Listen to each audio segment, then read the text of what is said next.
mas o nome do Senhor está sendo glorificado. E eu quero, irmãos, nessa oportunidade, a palavra que o Senhor tem colocado no meu coração, e tem falado não só de hoje, mas de alguns tempos atrás. Esta palavra, ela é digna de toda aceitação. Uma palavra que traz uma exortação para a igreja dos nossos dias. Obviamente, o texto que nós lemos foi endereçado à igreja em Roma, através do apóstolo Paulo, com o fim de fortalecer os irmãos que ali viviam dentro daquela capital, que era, na época, a sede do Império Romano. E aquela igreja que nascera no Pentecostes, entre os forasteiros romanos que estavam no dia do Pentecostes, tanto judeus como prosélitos, voltaram a Roma levando o Evangelho de Jesus Cristo, e ali precisavam ser instruídos. E Paulo, por meio dessa carta, ele vai dar instruções teológicas para a igreja de Roma. E dentro desse conteúdo teológico está Romanos capítulo 12, versículo do 9 ao seguinte. Se nós lermos esse texto dentro do contexto histórico de Roma, nós vamos entender por que Paulo está escrevendo dessa forma. E vamos também compreender que a igreja dos nossos dias também pode, em algum ponto, da sua missão, da sua obra, sofrer também esses ataques que essa igreja sofria. E também pode, por este ensino de Paulo, sair triunfante pela fé em Jesus Cristo nosso Senhor. Irmãos, nós vamos falar de 4 coisas que Paulo abordou, que é o amor, o fervor, a humildade e a beneficência. Queridos irmãos, repete isso comigo. Vamos lá, 1, 2, 3, quem pode?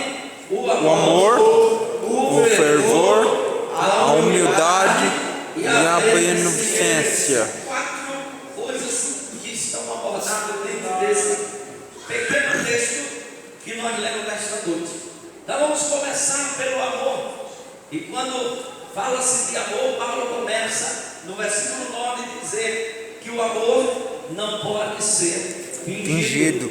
Ou seja, em outras palavras, Paulo está dizendo: você não pode amar o seu irmão fingidamente, como quem está mostrando amar sem amar, como quem está transparecendo uma coisa sendo outra. Ou seja, o amor tem que ser verdadeiro. Irmãos, eu sempre disse que amar não é fácil. A coisa mais difícil que existe para um crente é ele amar. Porque amar, e lá, segundo a Bíblia, a pessoa tem que renunciar a si mesmo, tem que abrir mão de algumas coisas, tem um preço para se amar. Muitas vezes temos que negar a nossa própria vontade. Muitas vezes nós temos que dar lugar para outra pessoa, para honrar. Enfim, o amor não é fácil de ser praticado. E Jesus, ele deixou uma marca na sua igreja. E ele disse: nisto vos conhecerão que sois meus discípulos, quando vos amardes aos outros. Ele não está dizendo quando falar língua estranha, quando profetizar. Ele não está falando quando tiver dom de maravilha, dom de sinais, dom de milagre, não. Nós só somos conhecidos como igreja de Cristo, com identidade, quando o mundo vê que nós amamos verdadeiramente uns aos outros. O mundo então vai ver: esse povo é a igreja de Jesus Cristo. Então, irmãos, a marca da igreja, a primeira marca da igreja é o amor.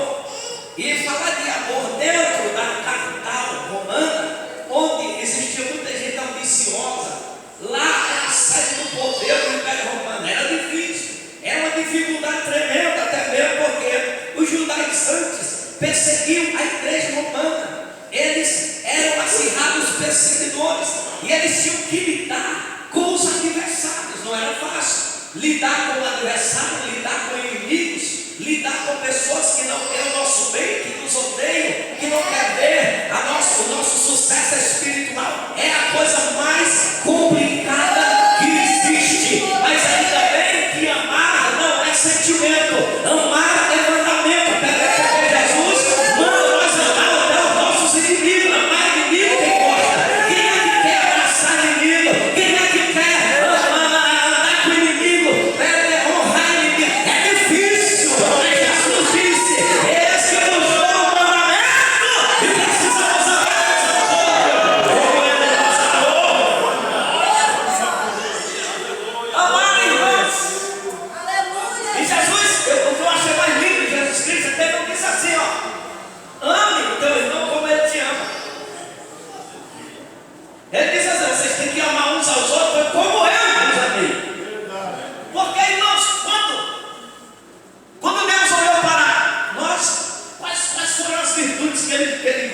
meus amados? Quais foram as qualidades que nós demonstramos a Deus para que Ele nos amasse? Qual foi? Nenhuma, pelo contrário. A Bíblia diz que nós éramos por natureza filhos da ira e andávamos segundo o curso desse mundo, e quem operava em nós era o espírito da desobediência. Mas a Bíblia diz que a graça de Deus se manifestou e Deus nos amou de tal maneira, ou seja, Jesus Cristo está ensinando para nós: não procure qualidades para amar, não procure circunstância para amar, ame do jeito que eu amei vocês, não requeira nada de troca do amor, ame incondicionalmente. Ok, irmãos?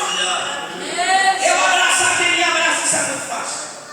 Eu amar quem me ama é muito fácil demais, irmãos. Jesus disse: até os cobradores de impostos faz isso, até o gentio faz isso. Qual é o vosso galardão que vocês vão ter?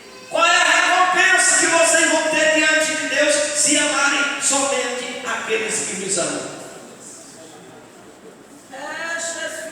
Porque amar e ser amado é fácil, mas Paulo dizia: eu, por amor de vós, eu me gastarei de mim, deixa me gastar, mesmo que sendo odiado, mas não odiando vocês. Eu prefiro sofrer as injúrias, porque eu sei quanto vale uma alma. E eu sei que existe na face da terra. Era fácil para o apóstolo Paulo dizer para os crentes de Roma: eu conheço esse povo, esse estado de fariseu, judeu. Eu conheço, eu vim lá de dentro.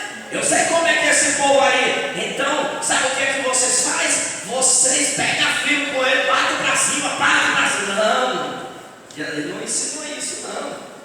Ele ensinou o contrário. Lá no final, nós vamos ver o que ele diz a respeito dos perseguidores.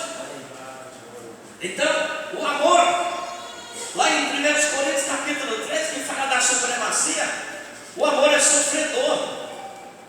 Irmão, quem ama sofre. Quem ama tudo suporta.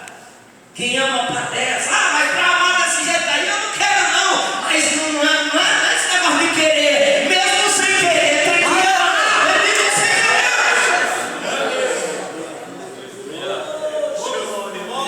Se o amor fosse um belo de um sentimento, embora em alguns casos o sentimento esteja envolvido,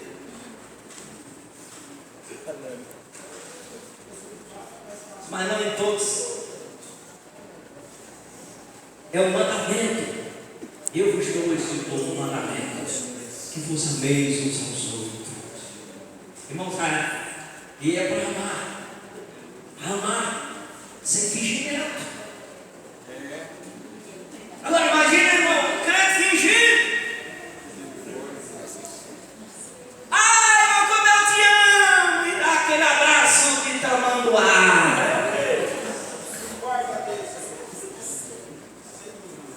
Eu te amo, ele está dizendo: os dentes dele estão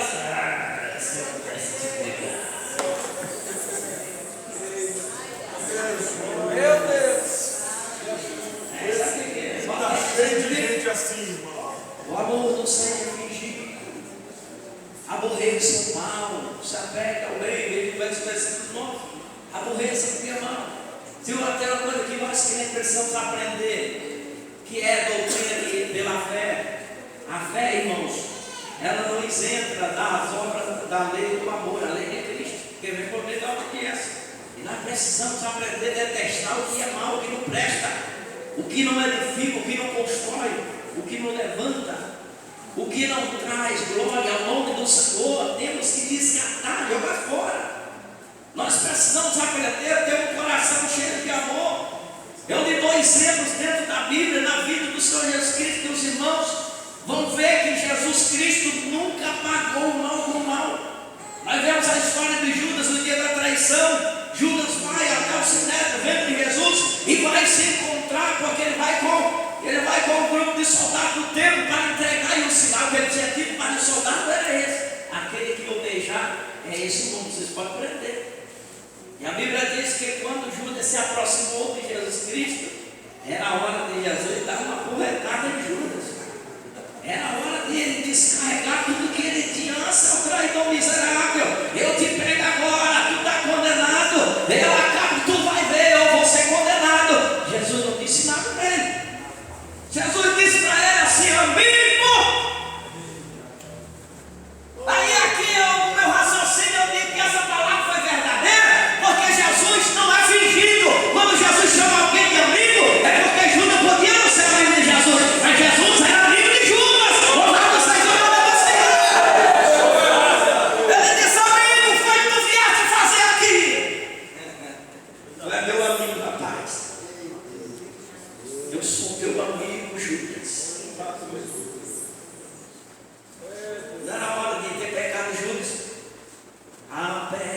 ao bem.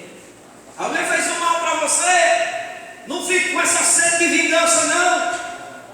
Não fique com esse sentimento de raiva, de rancor, de vingança, porque isso não é do Espírito Santo. Você precisa superar essa obra carnal, ser manso e amar mesmo no meio da dor, mesmo no meio do sofrimento. Aprenda o que é cristianismo, porque cristianismo é amar até aqueles que nos aborrecem. Eu quero seguir esse cristianismo pós-moderno que nós estamos vivendo hoje. Isso é muito fácil. Agora o cristianismo bíblico, alguém diz assim, não precisa pregar assim não, porque essa doutrina até antiquada, ela está no passado. Isso era só para o tempo da igreja primitiva. A igreja nunca deixou de ser primitiva. A igreja sempre foi a igreja, o corpo de Cristo na terra. Louvado seja Deus. Ainda hoje a mensagem bíblica não perdeu a sua essência, não perdeu a sua inspiração. Deus ainda fala por a igreja é a mesma. O Salvador da igreja ainda é o mesmo. O nome dela é o mesmo. Não mudou nada. O Espírito Santo é o mesmo. Ele é mutável. Quem mudou? Foram os homens. Como nós que mudamos.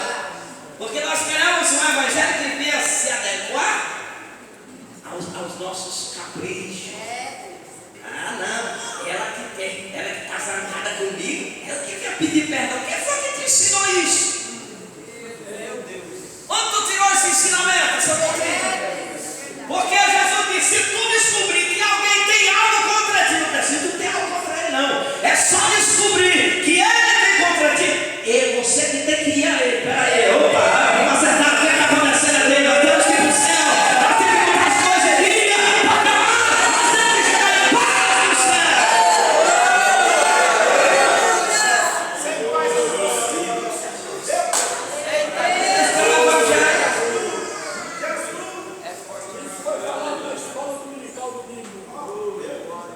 Aquele que quiser vir após mim, não, obrigado. Ela diz aquele que quiser.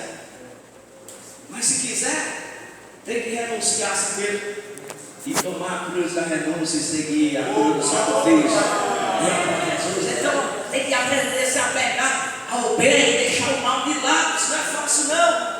Mas a doutrina de Paulo para a igreja de Roma: ei, vocês aí que moram em Roma, vocês precisam aprender a se apegar a coisas boas, porque a cidade, irmãos, era uma capital cheia de vícios, de pecados, de tanta coisa, e os crentes lá dentro.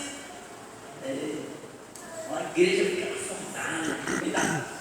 E é muito mais a igreja cresce, é quando a igreja está num lugar desse. Os crentes oram mais, jejuam mais, delibram mais, aleluia, começa a viver a palavra e Deus começa a operar com graça, com glória. Tu já prestou atenção que tu é mais crente na prova, na luta, na tribulação, tu fica mais espiritual. Por quê? Porque é tempo de chegar perto de Deus. É Deus. Quando está tudo bem, dinheiro no banco, carro bom, gasolina, o tanque está cheio. Nem hora mais, o pastor, você está falando. Na geladeira, irmão, na parte de cima, no freezer, olha, filé mignon, picanha, está tudo bem, glória a Deus. Aleluia, só esquece, só lembra de orar depois que comeu, só vai acontecer, começa a ter uma teologia errada, perde a primazia de dar graça a Deus, perde, não se esquece de tudo, está tudo bem. Aí Jesus tem que mandar a prova, irmão, porque Ele nos ama, tem que criar a situação, apertar o sapato do nosso pé, para lembrar que nós somos crentes, que dependemos dEle, que precisamos deixar o mal, se pegar o bem, ser cheio de Deus, para ser, amar o Senhor sobre todas as coisas. Então, nós precisamos aprender a aborrecer o que é mal. E se tem um povo que é para aborrecer o mal, tem que ser os crentes, porque o mundo ama a maldade. O povo do mundo ama a maldade. O crente, irmão, anda na contramão do mundo. Igreja e mundo são dois povos completamente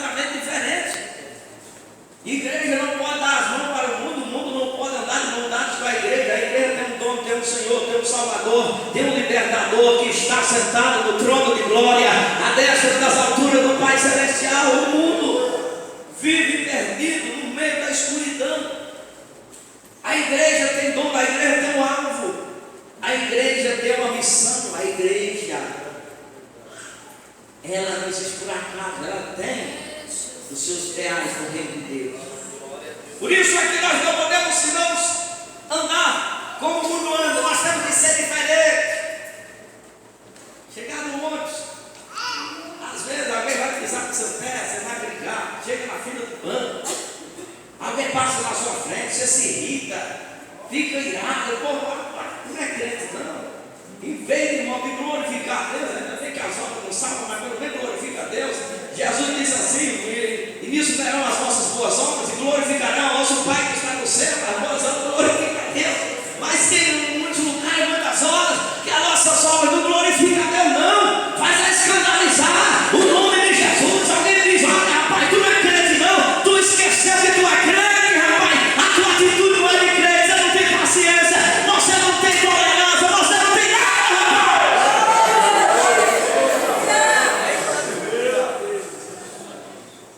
E aí, irmão, nós somos pegos de surpresa porque a nossa carnalidade às vezes aflora e o espírito é sufocado. E nós temos que aprender a aborrecer o que é mal, amar cordialmente uns aos outros, com amor fraterno, preferindo o Senhor uns aos outros. Eita, coisa difícil nessa sociedade pós-moderna. Nós estamos mais na modernidade, nós estamos na pós-modernidade. Nessa sociedade, irmãos, onde os homens fazem o que fazem para poder crescer no cima dos outros, adquirir a fama, o sucesso, independente de quem está no seu caminho, independente por onde ele vai subir, não respeita ninguém, não respeita hierarquia, não respeita autoridades, não respeita mais nada. Paulo está dizendo: olha, nós precisamos aprender que amar é também honrar ao irmão, é poder colocar ele em um nível de honra para você ser. E eu fico achando interessante, pastor Gelaia, aqui, diante de Deus, todo mundo é igual. Ele não faz acepção de pessoa. Eu não sou mais importante que o senhor não, nos olhos de Deus, o senhor não é mais importante. Você, todos somos importantes nos olhos de Deus. Mas para nos ensinar a humildade, Jesus manda para nós assim: reconhece o teu próximo superior a ti, para sempre se lembrar que a humildade faz parte da marca da vida cristã. Louvado seja Deus, te lembra, para tu nunca achar que é maior, para tu nunca achar que sem você, se eu não estiver lá não funciona, se eu não estiver lá não vai, se eu não estiver lá Deus não opera. Para com isso, Deus nunca precisou de ninguém para operar. Quando eu tenho ele usa a tua jogada para falar. Se não tiver ninguém, até as pedras vão clamar. Aí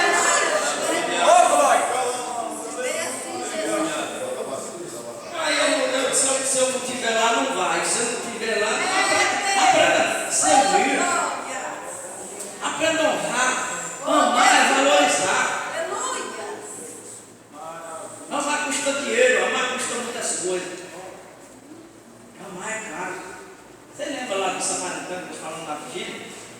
Ele teve que meter a mão no bolso, tirar todo o dinheiro. Ainda falou assim: se custa mais. Mas na outra parte, custa dinheiro. Amar custa azeite. Tem que ter um sangue para amar, né? Amar tem que ter sangue de Jesus na vida. Muita gente não consegue amar, por quê? Porque ainda não está cheio. Dá lugar para o Espírito Santo liberar o amor que vem do alto para encher a sua vida. Somente o crente cheio do Espírito Santo, irmãos, ele fica sobrenatural. O Paulo diz isso: que o homem espiritual não é compreendido por ninguém, mas ele discerne tudo, está por dentro de tudo, porque ele está debaixo da revelação do Espírito Santo.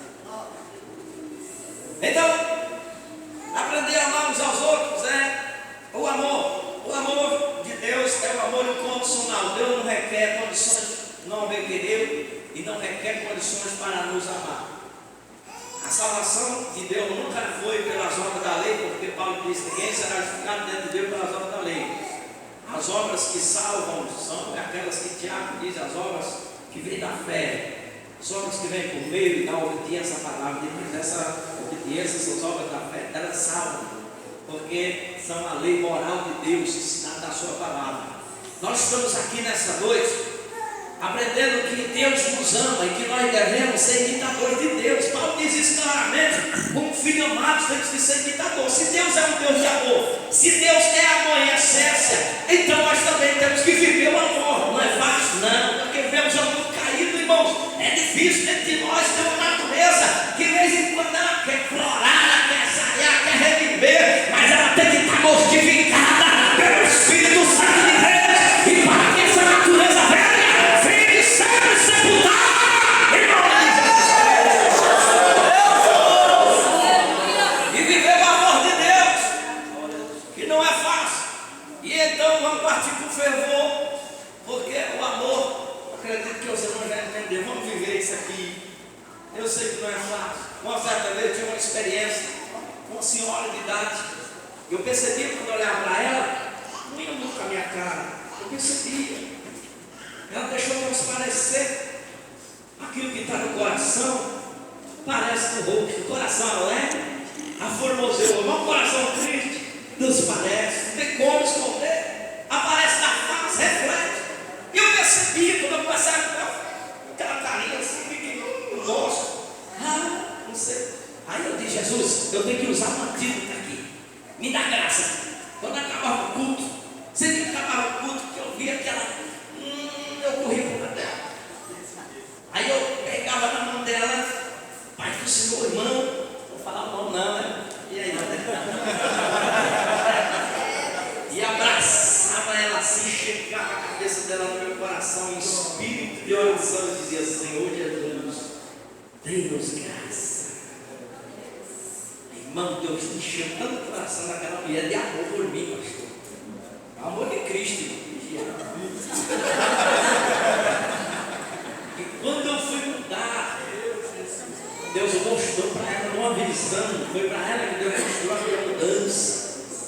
Irmãos, não há demônio, não há coração duro, não há maldade que possa resistir à graça de Deus na vida do crente. Vamos deixar um pouquinho do amor aqui, porque o amor nós temos a vida inteira para praticar isso aqui. E também vamos para o fervor. Não seja vagaroso, cuidado. Irmãos amados, nós estamos vivendo uma época de dificuldade. A igreja, ela não é mais tão fervorosa como era. A igreja em Jerusalém, lá em Atos 2:42, tem uma biografia da igreja fervorosa. Uma igreja que estava na comunhão, estava nas orações, estava no partir do pão. Uma igreja que vivia em comunidade, uma igreja que crescia em um forte elo de ligação, ou seja, a unidade do Espírito atuava poderosamente no meio daquela igreja. Era uma igreja que ela crescia no Evangelho, e a Bíblia diz que os que estavam fora sentiam desejo de participar daquela igreja. E a Bíblia diz que todos os dias o Senhor acrescentava. Por quê? Porque os que olhavam por fora viam o fervor, viam o amor da igreja, via a igreja na oração, havia uma atuação forte, uma unção poderosa agindo no meio daquela igreja. Ou seja, o céu, os céus se manifestavam em cima daquela igreja, através do seu amor e também do seu fervor. Não estamos fora do contexto, essa característica da igreja. E Paulo está ensinando isso. E quando essa igreja se reunia para orar, para servir a Deus com o seu fervor em obras, a igreja crescia, a igreja progredia, a igreja avançava. E quando eu digo que hoje nós estamos em dificuldade, irmão, porque dificilmente a gente vê, existe, obviamente, não estou descartando, não estou generalizando, estou apenas dizendo que em muitos lugares não há mais o fervor, aquela sede, aquele desejo dos crentes estarem na oração, estarem no evangelismo, estarem atuantes nos trabalhos, nos cultos da igreja. Então existia essa falha, né? De que os irmãos não se empenham, não se integram de uma forma mais fervorosa na obra do Senhor. Isso aí é fato, não se pode negar. Isso aí, quando a gente marca culto de oração, isso não é só da Batina, é em qualquer lugar, não vem todos os irmãos. E alguém diz assim: vem Pedro, Tiago e João. A quem dera que Pedro, Tiago e João tivessem nas orações, porque o negócio, irmão, era tremendo. Aqueles homens eram espetaculares, homens lenda, mas nós arrumamos esse ditado para nós que somos crentes para poder justificar às vezes a ausência de alguns irmãos que não querem vir, ou seja, vamos ser mais claros, vamos direto à fluída, arrancar e meter o dedo, arrancar o pulso, é porque os crentes pararam de orar mesmo, pararam, se interessa mais de ter vida espiritual, de receber batismo do Espírito Santo, de ministrar os dons espirituais. O povo não quer mais ser cheio, nadar no poder, ser cheio da unção, ser cheio da graça, e se acomodou. Por que se acomodou? Porque no Brasil é um país muito bom de morar. Aqui é um país muito bom. O slogan da nossa nação, Brasil é um país de todos. Nós vemos aqui no nosso país gente de todas as nações da terra. Aqui tem italiano, aqui tem japonês, aqui tem inglês, aqui tem todo mundo tem aqui. Que é descendente de holandês. Glória a Jesus. Está todo mundo todos aqui no Brasil. E o país é um país que é mestiço, cheio de gente. O povo vem para cá e nós vamos aprender uns com os outros. Nós aprendemos uns com os outros. Eu aprendo um pouquinho com o outro, aprendo um pouquinho comigo. E é uma miscelânea de culturas. Está todo mundo misturado aqui. E quando a igreja se converte, é um bocado de cada povo dentro da igreja. Aí uma glória, um visual, um visucheiro, e o negócio fica bom. A alma se solta. E o Espírito Santo gosta disso. Sabe por quê? Porque está escrito que nos ramos dos povos Deus fez um só, e a igreja do Senhor na terra. E desse povo todo, irmão, Deus levanta os crentes fervorosos. Os japoneses são muito disciplinados. Quando vem para a igreja, aceita Jesus, eles mantêm a disciplina deles, né?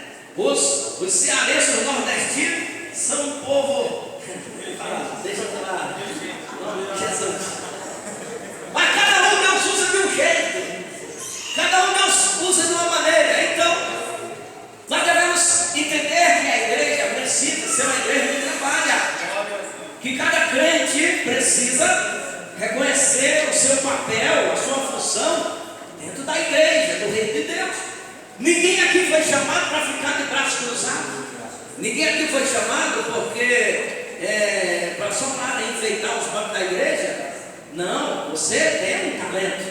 E descobrir esse talento é a função de cada um de nós. Paulo diz lá em Romanos capítulo 12, versículo 1 a seguir, que nós temos que ele roga para que nós possamos nos entregar a Deus e oferecer um corpo de sacrifício para que venhamos descobrir qual é a perfeita, boa e agradável vontade do Senhor. Nós crentes temos o dever de buscar a presença de Deus e saber o que é que Deus tem conosco. Sabe, irmão, se não tomarmos cuidado, nós vamos morrer e algumas promessas de Deus não vai se cumprir. E a culpa não é Deus, não. A culpa é nossa, que não nos dedicamos a buscar e fazer aquilo que Deus quer que façamos. Deus já falou.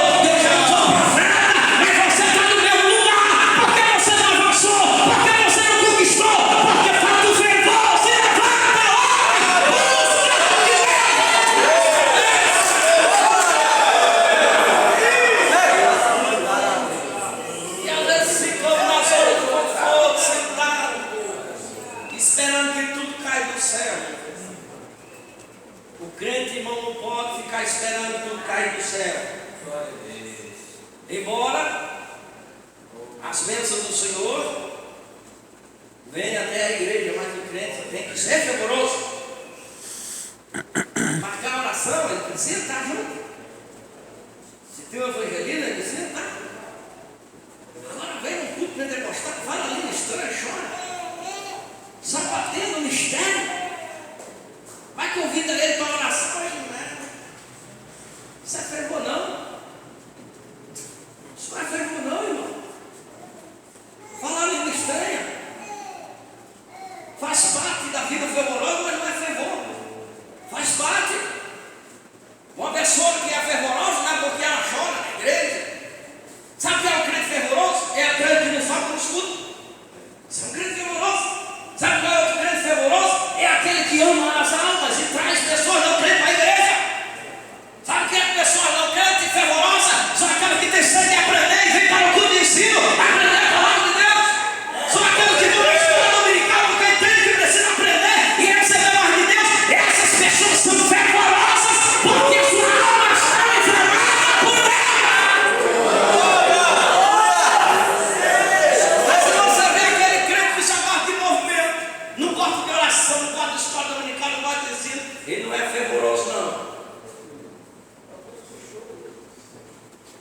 Nós temos que parar com essas meninices.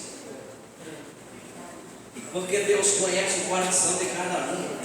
É verdade. Às vezes a gente põe uma capa de fervoroso. Põe uma capa de fervoroso e só fala, glória a Deus, aleluia. Que maravilha, que nação, o pastor precisou de cada um. Fofocando lá fora. Tem nada de fervor. Porque, vamos ver o que é fervor aqui. Não sejais vagarosos no cuidado. Primeiro, é não ser ocioso na obra de Deus. O que foi que Deus deu para tu fazer? O que foi que Deus deu para fazer? Irmão, Satanás vai lutar muito porque tu deu um chamado de Deus.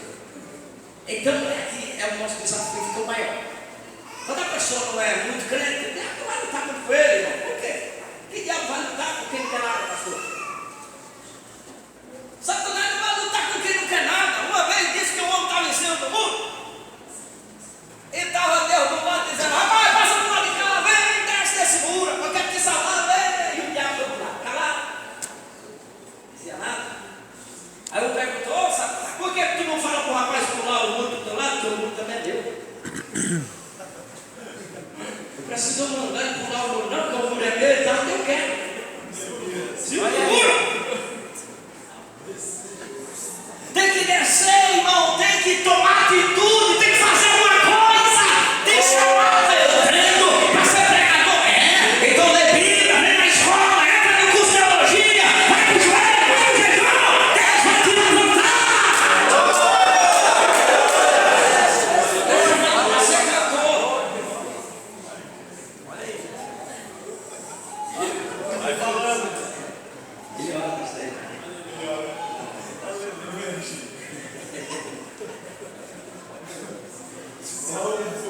Chamado para ser cantor, tem que orar para buscar a letra. Para ser cantor, se aperfeiçoar a voz, não é para já por causa dela, né? Faz um cursinho de voz, é cá para vocês daí. Faz um cursinho de voz para ficar o roxinol de Jesus. Afinadinho, para quando cantar roxinol, tem a voz bonita, fez o curso, aí vai para o joelho, busca o som. Jesus, vou cantar no congresso. Quando eu cantar, Senhor, opera, Jesus, cura, salva, Jesus edifica, consola, conforta. Quando ele cantar, a graça desce, Deus trabalha. Cantou bonito, cantou com o céu. Porque foi preguiçoso. Não ficou preguiçoso. Não, eu vou cantar. Irmão, vou cantar uma aqui, viu? Você não me perdoa se eu errar? É para que aprender? Pô, pelo amor de Deus, irmão. Fala isso.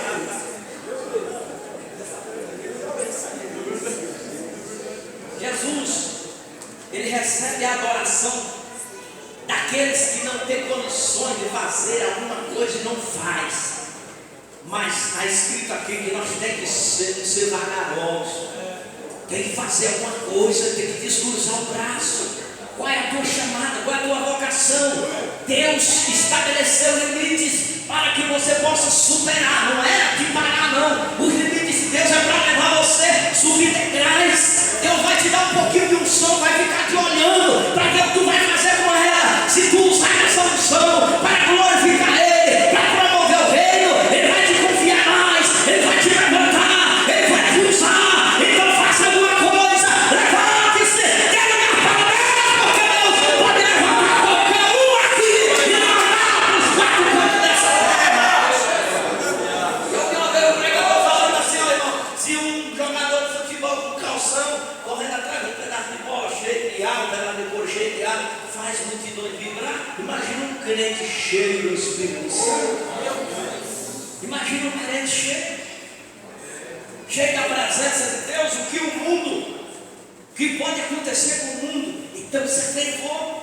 Não seja rigoroso no cuidado, seja rigoroso no Espírito, servindo ao Senhor.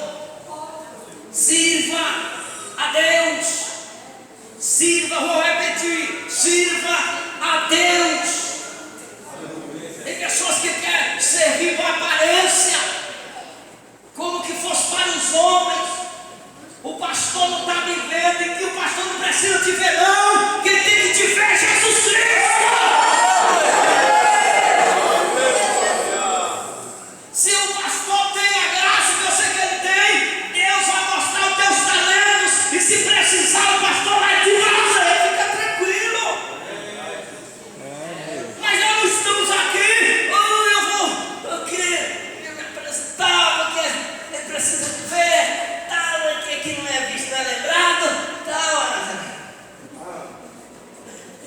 lá no joelho ele te vê.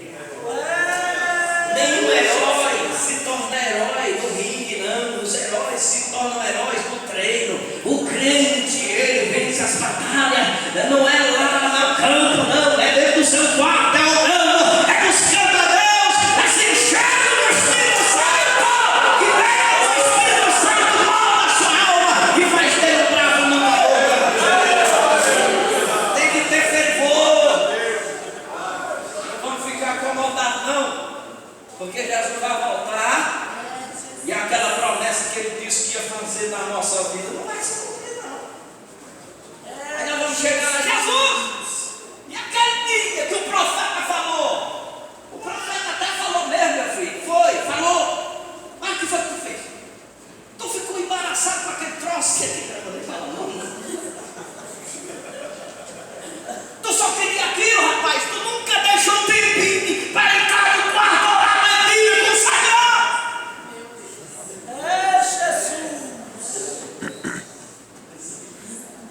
Depois eu quero que as promessas de Deus se cumpram na minha vida. As promessas de Deus são condicionais. Deus tem uma chamada para um pregador, vida um pregador, mas pregador não pode ser ignorante. Ele pode chegar na frente da igreja e começar a falar um monte de palavras ignorantes. Ele tem que saber manejar bem, está escrito aqui. Procura apresentar-te a Deus como obreiro aprovado que maneja bem. Agora não se interessa por Bíblia, acha que teologia é coisa do capeta, que fala que vai teologia é coisa do diabo. Ignorância, irmão, pelo amor de Deus. Você sabe a etimologia da palavra teologia? Deus, teologia, estudos de Deus, ensino da Bíblia, coisa de Deus. E o povo está dizendo é do diabo, do diabo, do diabo. Para de dar os ensinamentos de Deus para o diabo, porque o diabo não tem nem de perto esse direito. Quem tem culpa, irmão, se muitos teólogos se deixam inchar pelo conhecimento, e por causa desse aí, não paga o preço. Sangue de Jesus tem poder, teologia, ensinamento, e nós vamos aprender a palavra de Deus, porque Deus quer obreiros aprovados na palavra.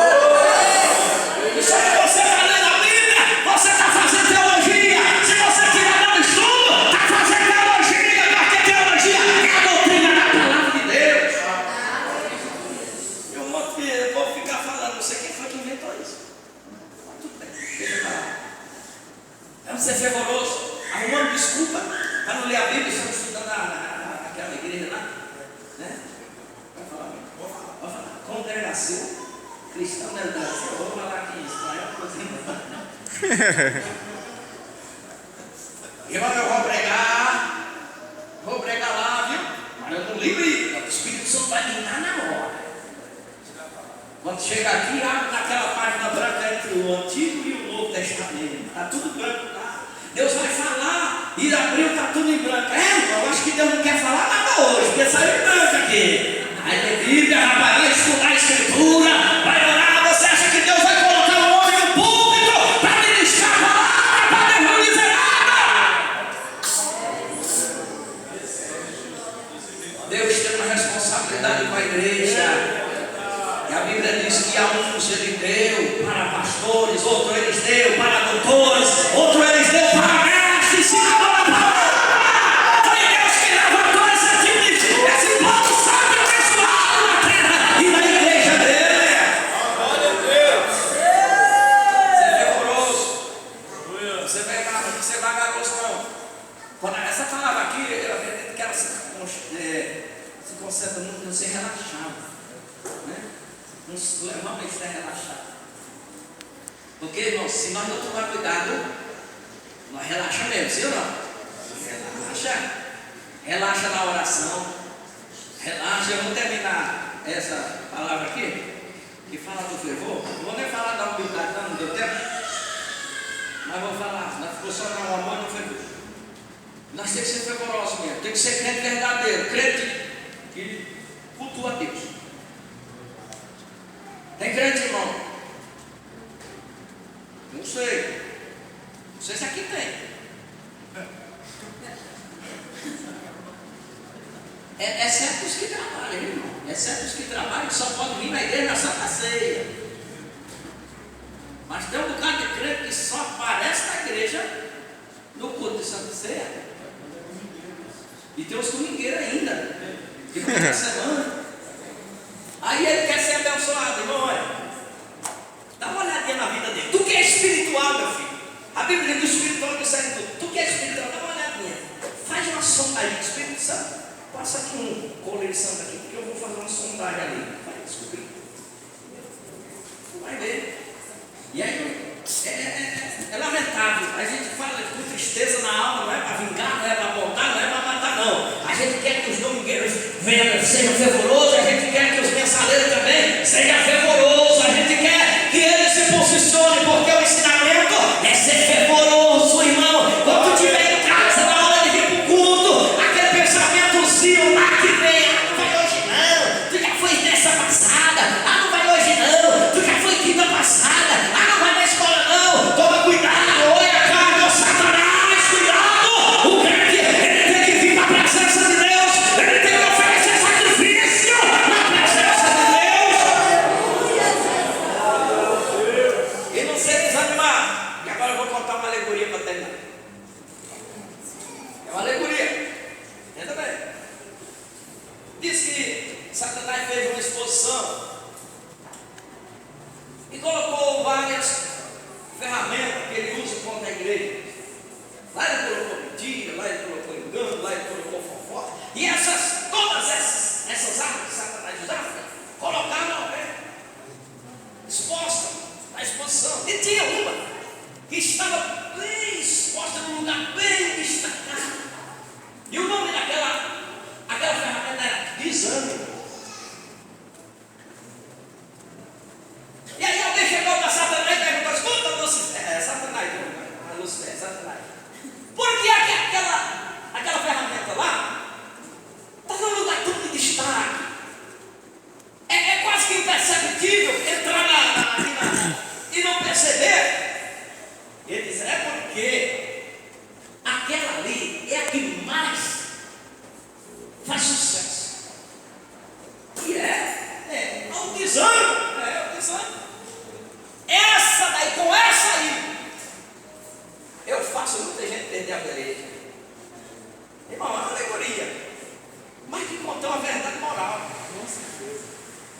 E o diabo disse assim: através do desânimo, eu tenho feito muita gente desanimar de ir na igreja, desanimar de ler a Bíblia, desanimar da oração, o joelho dói, dá um desânimo. E aí quando eles ficam desanimados, aí eu chego, está todo mundo desarmado, despreparado, eu faço também. E aí, seu irmão, eu fui olhar na Bíblia Sagrada, não é que tem mais Bíblia? Quando Jesus curava a venda, dizia o que? Tem de bom? Quando o anjo apareceu para Daniel, disse: ônibus desejado, tenha ânimo, se levante. Quando apareceu no capítulo 2 de Ezequiel, ele diz: filho do homem, ponte em pé e eu falarei contigo. Deus precisa do ânimo da igreja para operar. Por isso que tem que ser fervoroso. Aquele que for provado, medroso, eu não conto com essa gente não. É Deus. Então, não é nós não. Isso é igual. Somos nós, pelo amor de Deus. E sejamos vacinados aqui hoje. Que Deus abençoe os irmãos em nome de Jesus. Pode agradecer a Deus por esta palavra, digo amém. Amém. Deus te abençoe, pastor Ezadim, e te guarde. Boa é esta palavra. Aleluia. Glória a Deus. Não deixe o desânimo pegar a sua vida. Os desanimadores não tem lugar para eles neste lugar, não. Aqui é lugar para os valentes, os corajosos, 300 corajosos, 300 fiéis, 300 vencedores. Aleluia. repreende o espírito dos desanimadores e adore a Deus, servindo com alegria, com disposição. Aleluia. Diz a palavra que por multiplicar a iniquidade, o amor de muitos esfriará, até de quase todos, por multiplicar a iniquidade. Iniquidade é pecado. Por aumentar o pecado, ficam anestesiados o mundo e entra o desânimo. Que Deus abençoe ricamente a igreja. E também que terça-feira, pastor Erandi, na terça-feira só vem animar, só vem vencedor. É isso, Bruno? Os vencedores aqui. Terça-feira eles vêm tudo, alimentar a palavra. O excesso aqui está doente e na faculdade. Mas quem gosta de comida forte, comida boa, vem alimentar na terça-feira. É isso, obreiros? Amém? Eita glória, maravilha. Muito obrigado. Ousa mesmo.